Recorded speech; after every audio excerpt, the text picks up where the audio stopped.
Muito bem.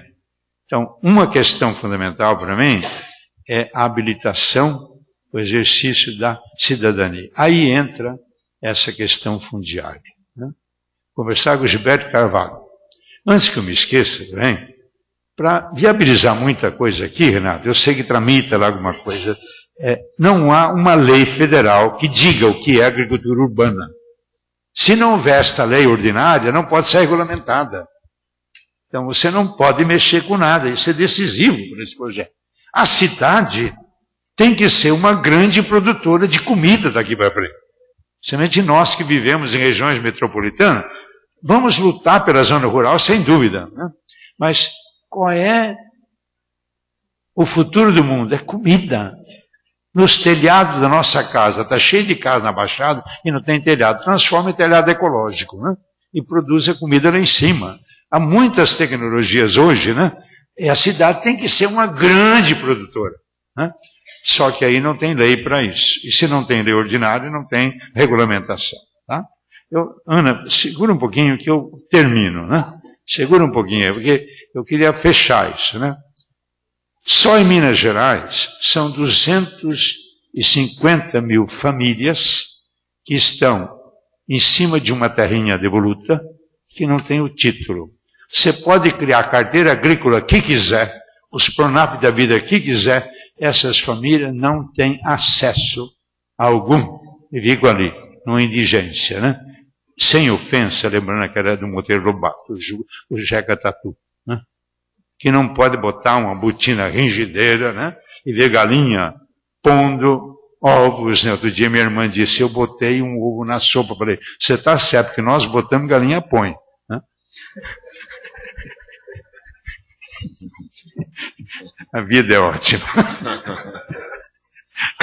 Então, veja aqui. 200, vamos pegar 200 e fazer um cálculo. Sabe quanto custa o título de uma propriedade rural? R$700. 200 mil vezes 700 é 140 milhões. Né? Se você pegar 200 mil famílias e multiplicar por 5, o casal, mais 3 filhos na zona rural, é 1 milhão de pessoas. Divide 140 milhões por 1 milhão, dá 140 por pessoa.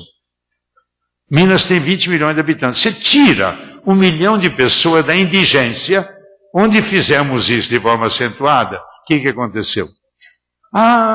O PIB dobrou. Houve alguma coisa nova?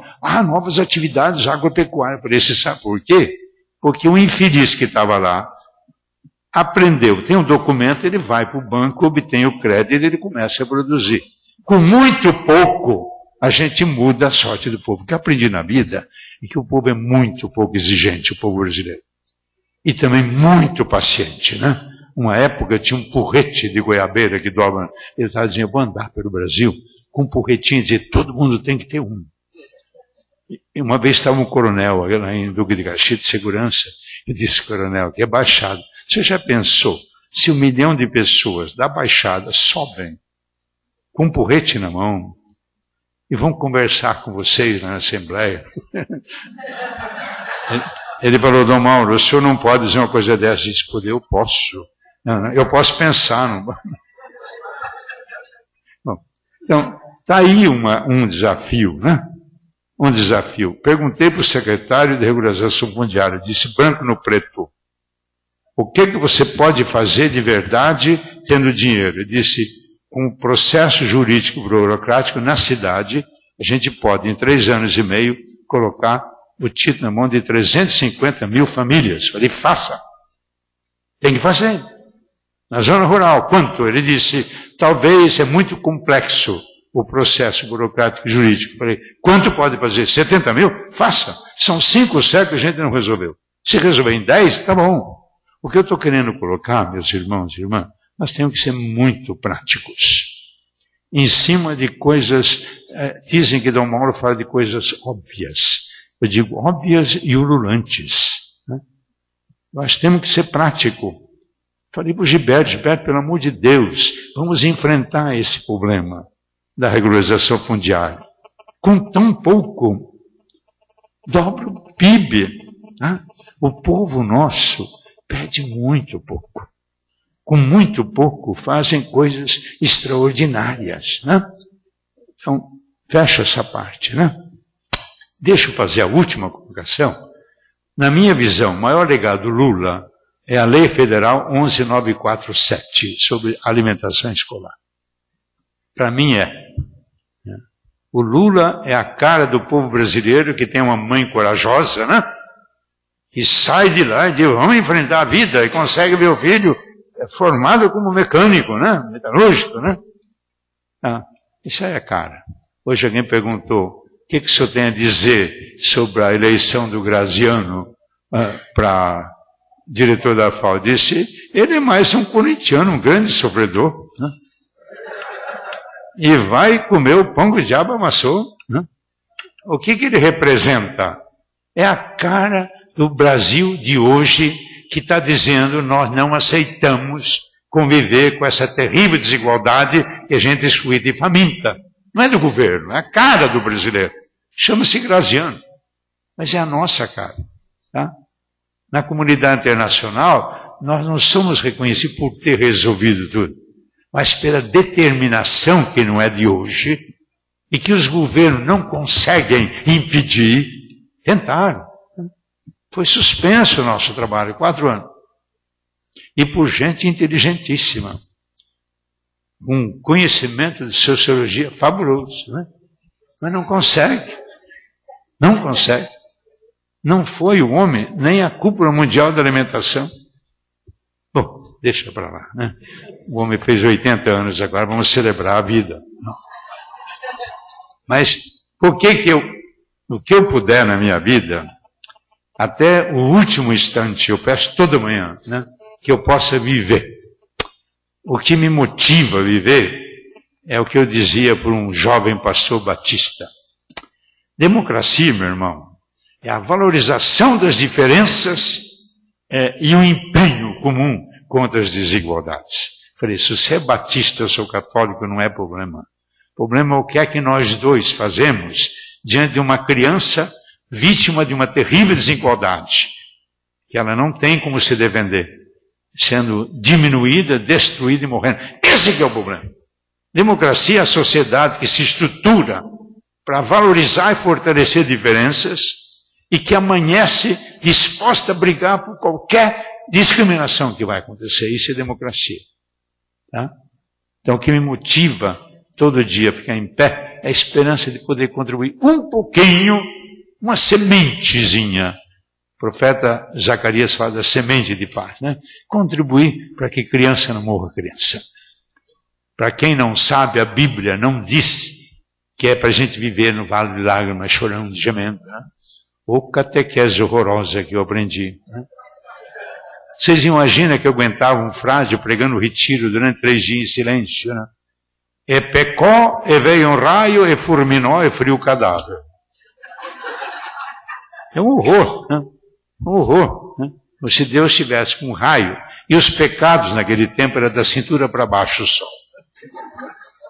E hoje eles estão muito mais aqui em cima, né? Pois é. Então veja, por que eu estou dizendo isso em relação a esse legado do Lula? A história é divertidíssima, porque o assessor do CNBB, você defendeu o Lula é um traidor. Eu falei, Lula é traidor, por exemplo, você mora em que planeta? Você não sabe como é que é o Brasil?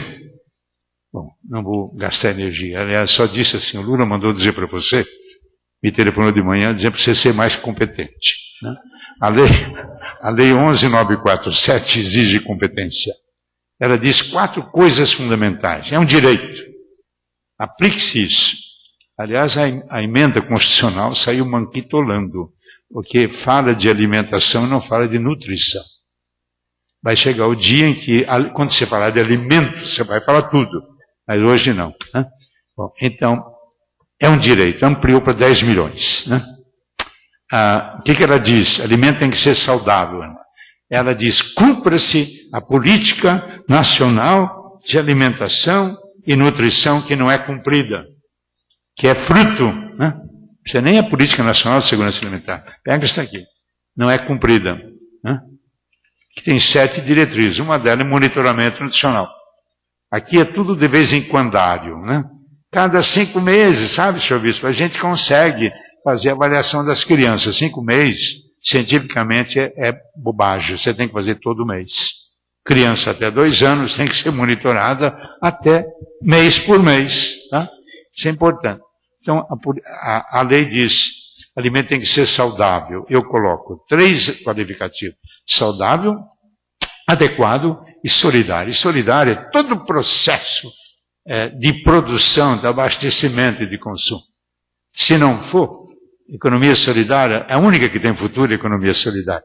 Leonardo Boff acaba de escrever um artigo interessante dizendo que a crise do sistema capitalista é terminal, estou de acordo com ele. Ele dá 2 razões, vão acabar com o capital, que é o que está aí na natureza, né? E não tem mais trabalho. Então, se não tem trabalho, né? Não precisa mais, você tem a maior crise social do mundo, não tem renda, você não tem consumidor. Então, deu tiro no pé. Né? Então, o que a lei diz o seguinte, é uma questão de educação. E quem produz alimentos saudáveis, adequados, por natureza, é agricultura familiar. Tá? Então, qual é a minha proposta? Depois eu posso voltar a outra hora. Né? A proposta é o seguinte. Você está me dando 3 minutos? Eu não vi o primeiro. Apesar de ter feito a cirurgia de catarata, eu disse que hoje eu leio bula de remédio e vejo até a alma das pessoas. Bom, então, o que você... Olha, eu sou honesto em dizer as coisas assim, não sei quanto desonesta é a minha honestidade. Né? A vida é paradoxal, né? Bom, então, eu vejo o seguinte, se nós quisermos equacionar algumas coisas, eu investiria nessa lei.